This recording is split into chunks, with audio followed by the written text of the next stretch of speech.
Saudara dan saudari yang saya kasihi sekalian, untuk merancangkan inovasi dan mewujudkan sebuah ekosistem digital yang berkesan, 4 jenis prasarana digital penting di bawah My Digital ini perlu dibina terlebih dahulu.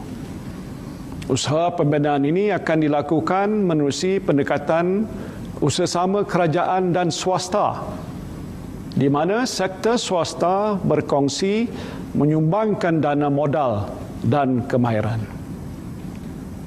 Pertamanya, sejumlah 21 bilion ringgit akan dilabur sepanjang 5 tahun melalui projek jalinan digital negara, yakni Jendela, untuk memantapkan kesaling hubungan atau konektiviti sedia ada.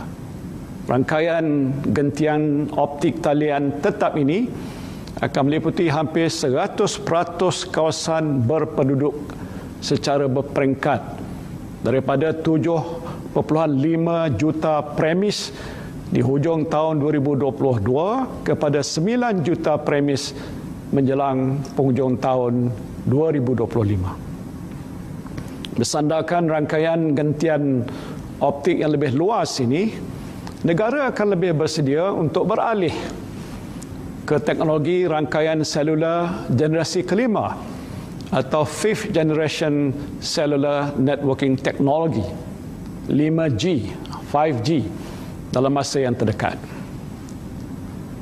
Keduanya, sejumlah 1.6 bilion ringgit akan dilaporkan oleh beberapa syarikat telekomunikasi untuk memantapkan sambungan ke jaringan kabel dasar laut antarabangsa sehingga tahun 2023. Ini akan membuka ruang untuk pemindahan data antarabangsa yang lebih cepat dan stabil, dan sekaligus menurunkan kos internet kepada pengguna di Malaysia.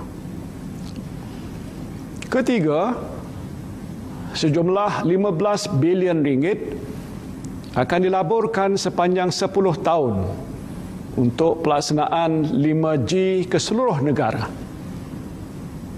Dan ini akan mewujudkan lebih kurang 105,000 peluang pekerjaan.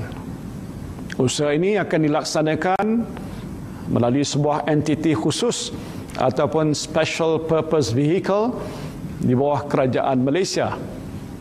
Entiti ini seterusnya akan diberikan spektrum yang bersesuaian untuk memiliki, melaksana dan menguruskan infrastruktur 5G ini. InsyaAllah, semua syarikat telekomunikasi berlesen akan mendapat akses infrastruktur yang sama rata dalam memasarkan penghematan 5G kepada pelanggan mereka. Perkongsian kos infrastruktur ini membolehkan syarikat telekomunikasi menjana pulangan lebih tinggi dan seterusnya dapat memberikan khidmat 5G yang lebih baik dan murah kepada pengguna. Dan keadaan ini akan melonjakkan penggunaan 5G dan meningkatkan keupayaan ekonomi dalam mencetuskan lebih banyak inovasi produk dan perkhidmatan. Maka menjelang hujung tahun ini, teknologi 5G akan mula dinikmati oleh rakyat secara berperingkat. Dan dengan ini, Malaysia akan menjadi salah satu negara pertama di rantau ini yang membina ekosistem 5G menggunakan internet dan perkhidmatan awan dalam masa sebenar ataupun real time untuk membolehkan maklumat dikongsi serta-merta. Bayangkanlah, teknologi 5G ini merupakan satu game changer kerana akan wujud lebih banyak perkhidmatan pintar yang membawa kesan langsung kepada kesejahteraan rakyat. Hal inilah kerana 5G bukan sahaja sekadar menjanjikan capaian internet yang lebih laju, tetapi lebih penting dari itu ialah ia memungkinkan pelbagai aplikasi penting berada dalam genggaman pengguna, termasuk aplikasi-aplikasi pemantauan kesihatan bagi pesakit-pesakit kronik, bantuan kecemasan pintar dan aplikasi-aplikasi khas bagi warga emas yang tinggal bersendirian. Keempat, antara 12 bilion ringgit sehingga 15 bilion ringgit akan dilaburkan oleh syarikat Cloud Service Provider (CSP) atau penyedia perkhidmatan awan dalam tempoh 5 tahun yang akan datang.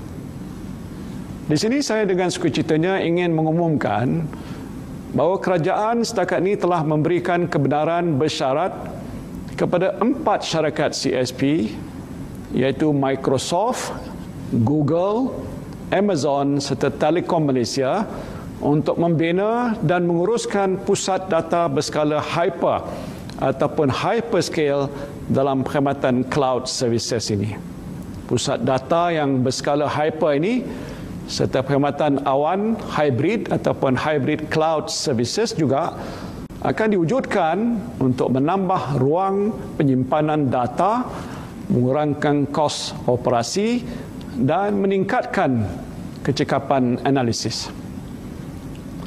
Di samping itu, kerajaan juga telah mencadangkan untuk melantik 3 syarikat ICT tempatan sebagai Managed Service Provider (MSP) bagi bekerjasama dengan CSP ini untuk menguruskan perkhidmatan CSP kepada agensi sektor awam seiring dengan hasrat untuk memperkasakan keupayaan syarikat tempatan. Syarikat tersebut adalah Infrasys Solution Sdn Bhd, Lestariang Sistem Sdn Bhd dan Cloud Connect Sdn Bhd.